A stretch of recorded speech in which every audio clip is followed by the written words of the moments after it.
At the edge of the South China Sea, within the mysterious, green embrace of the island of Borneo, lies the nation of Brunei Darussalam, the Abode of Peace, a country small on the world map but holding a golden chapter in global history.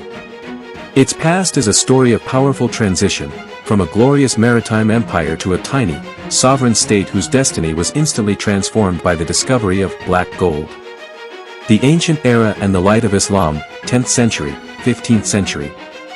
Brunei's history, referred to as Puni in Chinese records, stretches back to the 10th century.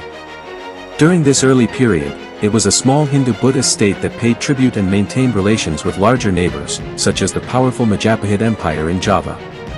Brunei's fate shifted dramatically with the arrival of Islam in the 15th century. Starting with the first Sultan, Sultan Muhammad Shah, Brunei began to expand its influence across the Malay archipelago.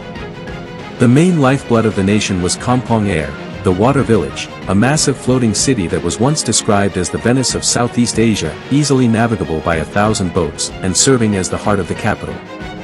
The zenith of power and the great empire, 15th century, 17th century. The Brunei Sultanate reached the pinnacle of its golden age under the 5th Sultan, Sultan Bolkiah, 1485 to 1524. Sultan Bolkiah personally led numerous voyages, dominating the seas, and his empire stretched across the coastlines of Borneo, the Sulu archipelago in the southern Philippines, and islands like Panay.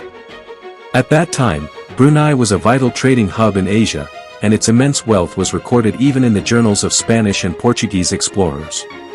Members of Ferdinand Magellan's circumnavigation expedition arrived in Brunei in 1521 and witnessed its grandeur firsthand. The gradual decline of glory, 18th century, 19th century. Like most empires, Brunei began to decline after the 17th century. Internal power struggles among the sultans, constant harassment from pirates, and the encroachment of European colonial powers led to the progressive loss of its territories. Crucially, the 19th century saw the growing influence of James Brooke, who would become the first white Raja of Sarawak. His territorial expansion led to massive losses for Brunei. The Sultan had sought James Brooke's help to suppress a rebellion, which resulted in the cession of the Sarawak region. Subsequent expansions by the Brooke family reduced Brunei to its current small geographical shape along the coast. In 1888, Brunei formally became a British protectorate. The turn of fortune and black gold, 1929 to 1983.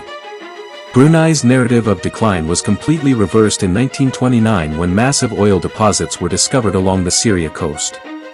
This oil and natural gas instantly transformed the small, quiet nation into one of the wealthiest countries in the world. During World War II, 1941 to 1945, it was occupied by the Japanese before returning to British administration. In 1959, Brunei was granted internal self-government. In 1962, following a revolt by the Brunei People's Party, the Sultan decisively rejected the proposal to join the Malaysian Federation, choosing to remain independent. Modern Brunei and full sovereignty, 1984, present day. On January 1, 1984, Brunei gained full and complete sovereign independence from the British. The central figure of modern Brunei is the 29th Sultan, Sultan Hassan al-Bolkiah, under whose leadership the state maintains vast wealth and exceptional stability. The country's governance is anchored by the policy of Malay Islamic Monarchy (MIB), which unifies Malay customs, the Islamic faith, and the monarchy as its core pillars. The Sultan's Palace, Istana Nurul Aman, is renowned as one of the largest residential palaces in the world.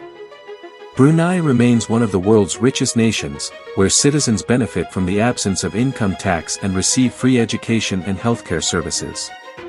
While heavily reliant on revenue from petroleum and natural gas, the nation is actively working to diversify its economy for the future and continues to preserve its green heritage, protecting over 80% of its natural rainforests.